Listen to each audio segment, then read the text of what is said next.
বিসমিল্লাহির রহমানির রহিম।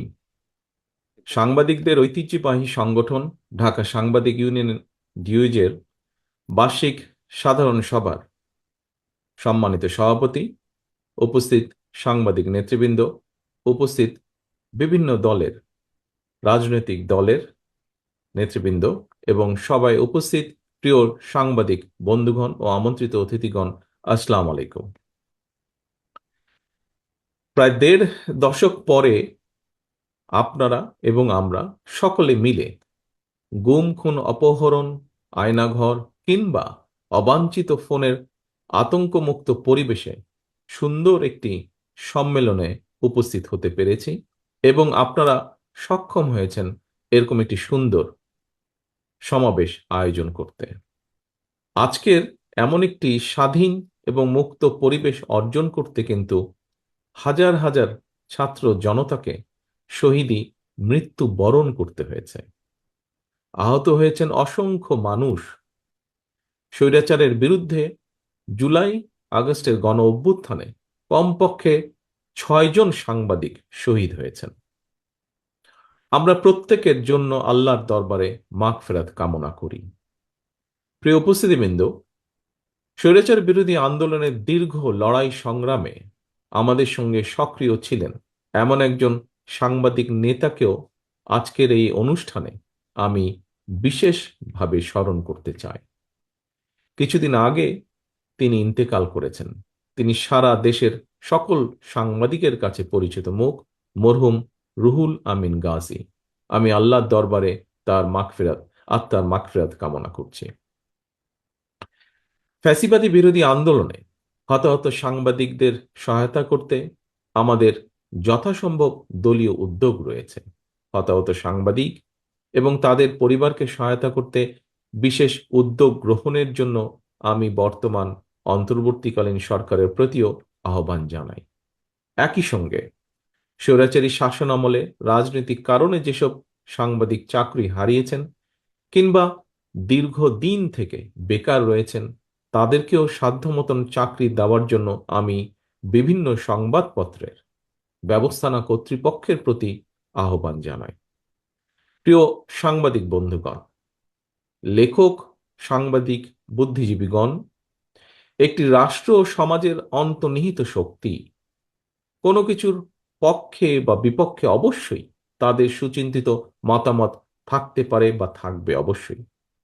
তবে আমি এই মুহূর্তে এই বিষয়ে কোনো একাডেমিক আলোচনায় না গিয়ে বরং বিশেষ করে সাংবাদিক সমাজের বন্ধুদের কাছে আমার একটি ব্যক্তিগত মতামত তুলে ধরতে চাই, এবং তা হলো, সাংবাদিকতায় মনে হয় বস্তুনিষ্ঠতা বজায় রাখা অনেক বেশি গুরুত্বপূর্ণ।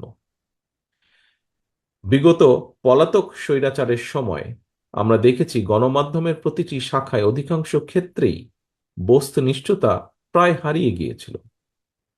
লেখক, সাংবাদিক, বুদ্ধিজীবী কিংবা যে কোনো মানুষের মধ্যেই যে কোনো বিষয়, যে কোনো ইস্যুতে দ্বিমত, ভিন্নমত থাকতেই পারে, এবং এটি গণতান্ত্রিক সংস্কৃতির সৌন্দর্য। তবে ভিন্ন মত অথবা ভিন্ন দ্বিমতকে শত্রুতা কিংবা নির্লজ্জ দলাদলিতে পরিণত করলে কি পরিণতি হতে পারে, গত দেড় দশকে দেশের জনগণ এটি হাড়ে হাড়ে টের পেয়েছেন। পলাতক স্বৈরাচারের সঙ্গে সঙ্গে তার অবৈধ মন্ত্রী, এমপি, বুদ্ধিজীবী বা বিচারপতি, বায়তুল মোকাররমের খতিব, প্রেস ক্লাবের সভাপতি, সম্পাদক কিংবা কতিপয় সাংবাদিকের পলায়নের মধ্যে দিয়ে আবারও প্রমাণিত হয়েছে অবৈধ রাষ্ট্রশক্তি নয়, বরং শেষ পর্যন্ত জনগণের রায় কিন্তু চূড়ান্ত। প্রিয় উপস্থিতিবৃন্দ, 1975 সালের 7ই নভেম্বরের আগের স্বাধীনতা উত্তর বাংলাদেশ কিংবা 2024 সালের 5ই আগস্টের আগের দেড় দশকের বাংলাদেশ বর্তমান প্রজন্মকে দেখিয়ে দিয়েছে যে আওয়ামী লীগ স্বাধীনতা একসাথে যায় না। আওয়ামী লীগ আর গণতন্ত্র একে অপরের শত্রু। অপরদিকে বিএনপির কাছে গণতন্ত্র, বাক, ব্যক্তি আর স্বাধীনতার, সংবাদপত্রের স্বাধীনতা নিরাপদ। প্রিয় সাংবাদিক বন্ধুগণ, বিতাড়িত স্বৈরাচারের পলায়নের পর গণতান্ত্রিক জনগণের আকাঙ্ক্ষা পূরণে এক বিশাল দায়িত্ব নিয়ে আজকের অন্তর্বর্তীকালীন সরকারের যাত্রা শুরু হয়েছে। তবে গণতন্ত্রের পক্ষের সকল শক্তি এবং সাংবাদিক সমাজকে সতর্ক থাকা দরকার। আমাদের গণতন্ত্র প্রতিষ্ঠার যে চলমান যাত্রা বাধাগ্রস্ত করতে কিন্তু এরই ভিতরে নানা রকম ষড়যন্ত্র শুরু হয়েছে, যা এর ভিতরেই অনেক বক্তা তাদের বক্তব্য এরই ভিতরে তুলে ধরেছেন। বিতাড়িত স্বৈরাচার এবং তাদের দোসর চক্র নানা কৌশলে আবারও মাথাচাড়া দিয়ে ওঠার অপচেষ্টা শুরু করেছে। অপশক্তি দেশের ভেতরে এবং বাইরে থেকে বাংলাদেশের পক্ষের শক্তির মধ্যে ভুল বোঝাবুঝি সৃষ্টির পায়তারায় লিপ্ত হয়েছেন। তবে সবাই যদি আমরা সতর্ক থাকি, বাংলাদেশের পক্ষের শক্তির মধ্যে ভুল বোঝাবুঝির অবকাশ থাকবে না বলেই আমি দৃঢ়ভাবে বিশ্বাস করি। পলাতক মাফিয়া সরকার গত ১.৫ দশকে বিএনপি সহ বিভিন্ন দল ও মতের হাজার হাজার মানুষকে হত্যা করেছিল, শত শত নেতাকর্মীকে গুম অপহরণ করেছিল। বিএনপির ৫০ লক্ষেরও বেশি নেতাকর্মীর বিরুদ্ধে প্রায় ১.৫ লক্ষ মামলা দিয়েছিল। লক্ষ লক্ষ নেতাকর্মী, বিএনপি সহ বিভিন্ন বিরোধী দলের লক্ষ লক্ষ নেতাকর্মী ঘর ছাড়া হয়েছিলেন।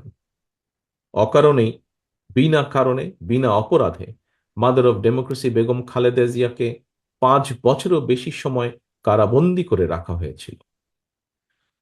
পলাতক স্বৈরাচারের নির্দেশে শুধু জুলাই আগস্টেই গণ অভ্যুত্থানে কমপক্ষে ২,০০০ ছাত্র জনতাকে শহীদ করা হয়েছে, কমপক্ষে ৩০,০০০ মানুষকে করা হয়েছে আহত। গণ অভ্যুত্থানের এই সময় শুধুমাত্র বিএনপি এবং এর অঙ্গ সহযোগী সংগঠনের শুধুই মাত্র ৪ শতাধিকেরও বেশি নেতাকর্মী শহীদ হয়েছেন। এর বাইরেও যারা শহীদ হয়েছেন বা হতাহত হয়েছেন, হয়তো তারা সরাসরি বিএনপির কর্মী নন, তবে অবশ্যই তারা বাংলাদেশের পক্ষের শক্তির সাহসী প্রাণ। তারা ছিলেন আমাদেরই কারো সন্তান, আমার, আপনার, আমাদেরই কারো ভাই, কারো বন্ধু, কারো সহকর্মী কিংবা স্বজন। এমন হাজারো হতাহত ছাত্র জনতার আত্মত্যাগের বন্ধনে বাংলাদেশের পক্ষের শক্তির মধ্যে জাতীয় ঐক্য গড়ে উঠেছে। সুতরাং আমরা যারা বেঁচে আছি, শহীদদের আকাঙ্ক্ষার একটি গণতান্ত্রিক, মানবিক, বৈষম্যহীন বাংলাদেশ প্রতিষ্ঠার মাধ্যমে শহীদদের রক্তের ঋণ পরিশোধ করা আমাদের দায়িত্ব। একই সঙ্গে পলাতক স্বৈরাচার আর তার দোসররা যাতে রাজনীতিতে পুনর্বাসিত হতে না পারে, সেই ব্যবস্থা গ্রহণ করাও কিন্তু আমাদের কর্তব্য। এজন্যই যথাযথ আইনগত এবং রাজনৈতিক পদক্ষেপ নেওয়া প্রয়োজন বলে আমরা মনে করি। পলাতক মাফিয়া খুনিদের পুনর্বাসন ঠেকাতে তাদেরকে একদিকে আদালতে বিচারের মুখোমুখি করা প্রয়োজন, অপরদিকে তাদেরকে অবশ্যই জনগণের আদালতের রাজনৈতিক বিচারে প্রত্যাখ্যাত হওয়ার পরিস্থিতিতেও ফেলতে হবে। যদি এই দুয়ের সমন্বয় ঘটাতে পারি আমরা, আমি দৃঢ়ভাবে বিশ্বাস করি গণবিরোধী বিতাড়িত অপশক্তি বাংলাদেশের রাজনীতিতে আর মাথা তুলে দাঁড়াতে সক্ষম হবে না। খুনি, লুটেরা মাফিয়া এবং স্বৈরাচারী রাজনৈতিক অপশক্তিকে বাংলাদেশের রাজনীতিতে অপ্রাসঙ্গিক করে দিতে হলে জনগণের রাজনৈতিক ক্ষমতায়ন প্রয়োজন। ভোটের অধিকার প্রয়োগের সুযোগ পেলেই জনগণ তাদের রাজনৈতিক ক্ষমতা প্রয়োগ করে গণহত্যাকারী, খুনি, লুটেরা, পলাতক স্বৈরাচার এবং তাদের দোসরদেরকে রাজনীতির মাঠ থেকে বিদায় করে দিতে সক্ষম হবে। এ কারণেই বিএনপি মনে করে সংস্কার কার্যক্রমের পাশাপাশি একটি যৌক্তিক সময়ের মধ্যে অবাধ, সুষ্ঠু, নিরপেক্ষ নির্বাচন অনুষ্ঠান অবশ্যই প্রয়োজন। প্রিয় সাংবাদিক বন্ধুগণ, একটি নির্বাচনের জন্যই গণ অভ্যুত্থান হয়নি, এটি যেমন এক ধরনের বাস্তবতা, অপরদিকে আরেকটি নির্মম বাস্তবতা ছিল জনগণকে রাজনৈতিকভাবে ক্ষমতাহীন রেখে নির্বাচন ছাড়াই বারবার সরকার গঠনের মধ্য দিয়ে পলাতক স্বৈরাচার দেশে ফ্যাসিবাদী শাসন কায়েম করতে সক্ষম হয়েছিল। জনগণকে তাদের সকল রাজনৈতিক ও ন্যায্য অধিকার থেকে করা হয়েছিল বঞ্চিত। এ কারণেই গণতান্ত্রিক রাজনৈতিক চর্চায় জনগণের অধিকার প্রতিষ্ঠার জন্যই নির্বাচন অবশ্যই একটি মুখ্য বিষয়। একটি নির্বাচন অনুষ্ঠানকে শুধুমাত্র একটি রাজনৈতিক দলের ক্ষমতায় যাওয়ার উদ্দেশ্য হিসাবে বিবেচনায় নিয়ে পরিস্থিতি মূল্যায়ন করলে সেটি কোনো বাস্তবসম্মত রাজনৈতিক চিন্তা নয়, বরং একটি সুষ্ঠু নির্বাচনের মাধ্যমে জনগণ তার রাজনৈতিক অধিকার চর্চার সুযোগ পায়। একই সঙ্গে ভোটের অধিকার প্রয়োগের মাধ্যমে জনগণের সঙ্গে রাষ্ট্রের মালিকানার সম্পর্ক তৈরি হয়। স্বৈরাচার বা ফ্যাসিবাদের কবল থেকে রাষ্ট্র ও সরকারকে মুক্ত রাখতে হলে অবশ্যই নাগরিককে রাজনৈতিকভাবে ক্ষমতাশালী রাখা অত্যন্ত জরুরি। রাষ্ট্রের রাজনৈতিক বন্দোবস্ত এমন হওয়া প্রয়োজন যেখানে ইউনিয়ন পরিষদ থেকে জাতীয় সংসদ নাগরিকদের প্রত্যক্ষ ভোট ছাড়া একজন ব্যক্তি কোথাও কোনোভাবেই জনপ্রতিনিধি নির্বাচিত হতে সক্ষম হবেন না।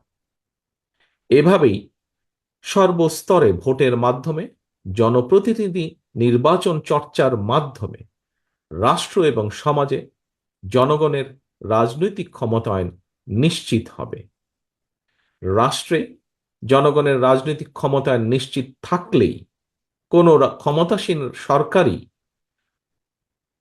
ভোট ছাড়া রাষ্ট্র ক্ষমতা দখলে রাখার ফ্যাসিবাদী মানসিকতা তৈরি হওয়া থেকে দূরে থাকবে। ক্ষমতাসীনদেরকে জনগণের কাছে যত বেশি দায়বদ্ধ থাকা এবং দায়বদ্ধ রাখা যাবে, দেশের রাজনৈতিক সংস্কৃতিও তত বেশি সমৃদ্ধ, শক্তিশালী এবং কার্যকর থাকবে। একটি জবাবদিহিমূলক গণতান্ত্রিক সরকারে জনগণ এবং নাগরিকের মধ্যে সেতু বন্ধন হচ্ছে সংসদ। নাগরিকদের কাছে জবাবদিহিতার নিশ্চিত করার একমাত্র উপায়। প্রিয় সাংবাদিক বন্ধুগণ, রাষ্ট্রপতি, প্রধানমন্ত্রী কিংবা রাজনৈতিক নেতা, শ্রমজীবী, কর্মজীবী অথবা চাকরিজীবী, বেকার কিংবা উদ্যোক্তা, বাড়িওয়ালা কিংবা ভাড়াটিয়া, মুসলমান কিংবা হিন্দু, প্রতিটি নাগরিকের জন্যই আমাদের সংবিধানে একটি বৈষম্যহীন অধিকার রয়েছে। এবং কি সেটি? সেটি হলো ভোটের অধিকার। যদিও বৈষম্যহীন সেই ভোটের অধিকার প্রয়োগের কোনো নিশ্চয়তা নেই, আমার কাছে মনে হয় বৈষম্যহীন বাংলাদেশ গড়তে প্রতিটি নাগরিকের একটি বৈষম্যহীন অধিকার প্রয়োগে অধিকার নিশ্চিত থাকা অত্যন্ত জরুরি। প্রতিটি নাগরিকের জীবনে একমাত্র বৈষম্যহীন অধিকার তথা ভোটের অধিকার প্রয়োগের মাধ্যমেই নাগরিকেরা যার যার পছন্দের প্রতিনিধি নির্বাচন কিংবা অপছন্দের প্রতিনিধিকে প্রত্যাখ্যান করার সুযোগ তৈরি হবে। অন্তর্বর্তীকালীন সরকার ইতিমধ্যেই নির্বাচন কমিশন পুনর্গঠন করেছে। জনগণের ভোটের নির্বাচিত প্রতিনিধিদের দ্বারা একটি জনপ্রতিনিধিশীল সংসদ ও সরকার গঠনের লক্ষ্যে এটি একটি গুরুত্বপূর্ণ ধাপ বলে আমরা মনে করি। প্রিয় সাংবাদিক বন্ধুগণ, রাষ্ট্র, সরকার এবং রাজনীতির বিদ্যমান অবস্থা ব্যবস্থা সংস্কারের লক্ষ্যে 2022 সালে বিএনপি প্রথম 27 দফা সংস্কার প্রস্তাব উপস্থাপন করেছিল। পরবর্তী সময়ে বাংলাদেশের পক্ষের গণতান্ত্রিক রাজনৈতিক দলগুলোর সঙ্গে মত বিনিময় শেষে 2023 সালে 31 দফা সংস্কার উপস্থাপন করেছে বিএনপি। বিএনপির উপস্থাপিত সংস্কার প্রস্তাবে গণমাধ্যমের স্বাধীনতা নিশ্চিত করার লক্ষ্যে সুপ্রিম কোর্টের সাবেক বিচারপতি, অভিজ্ঞ মিডিয়া ব্যক্তিদের নিয়ে একটি মিডিয়া কমিশন গঠনের কথা বলা হয়েছে। আপনারা দেখেছেন বর্তমান অন্তর্বর্তীকালীন সরকারও গণমাধ্যমে সংস্কার কমিশন গঠন করেছে। সুতরাং সংস্কার কার্যক্রম নিয়ে অন্তর্বর্তীকালীন সরকারের সঙ্গে বিএনপির কোনো বিরোধ নেই। সংস্কার আগে নাকি নির্বাচন আগে, যারা এ ধরনের প্রশ্ন তুলে জনমনে বিভ্রান্তি সৃষ্টির অপচেষ্টায় লিপ্ত হয়েছেন, তাদের উদ্দেশ্য কিন্তু ভিন্ন। বিএনপি মনে করে সংস্কার কার্যক্রম এটি কোনো শেষ হওয়ার বিষয় নয়। একজন সংস্কার কার্যক্রম শুরু করলে আরেকজন প্রয়োজনীয় সংস্কার এগিয়ে নিয়ে যায়, কারণ সংস্কার একটি চলমান প্রক্রিয়া। তবে সরকারে কিংবা সরকারের বাইরে আমাদের প্রত্যেকের মনে রাখা দরকার, গণতান্ত্রিক রাজনৈতিক সংস্কৃতির গুণগত উত্তরণ ছাড়া পুঁথিগত সংস্কার অনেকটাই অকার্যকর। সংস্কার কার্যক্রমকে কার্যকর করতে চাইলে সবার আগে জনগণের নিত্য দিনের দুর্দশা লাঘবের ব্যবস্থা করা দরকার। জনগণের নিত্য প্রয়োজনীয় সরবরাহ নিশ্চিত করা না গেলে সংস্কার কার্যক্রমের কাঙ্ক্ষিত সুফল পাওয়া যাবে না। প্রিয় সাংবাদিক বন্ধুগণ, আমরা এমন একটি রাষ্ট্র ও সমাজ বিনির্মাণের লক্ষ্যে কাজ করছি যেখানে সাগররুণীদের বিচারের ব্যাপারে রাষ্ট্র উদাসীন থাকবে না।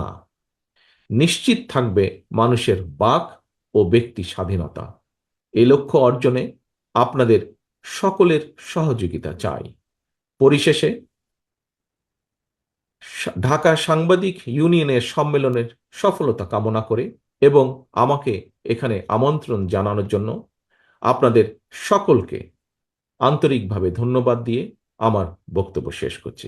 আল্লাহ হাফেজ। বাংলাদেশ জিন্দাবাদ। বাংলাদেশ জাতীয়তাবাদী দল জিন্দাবাদ।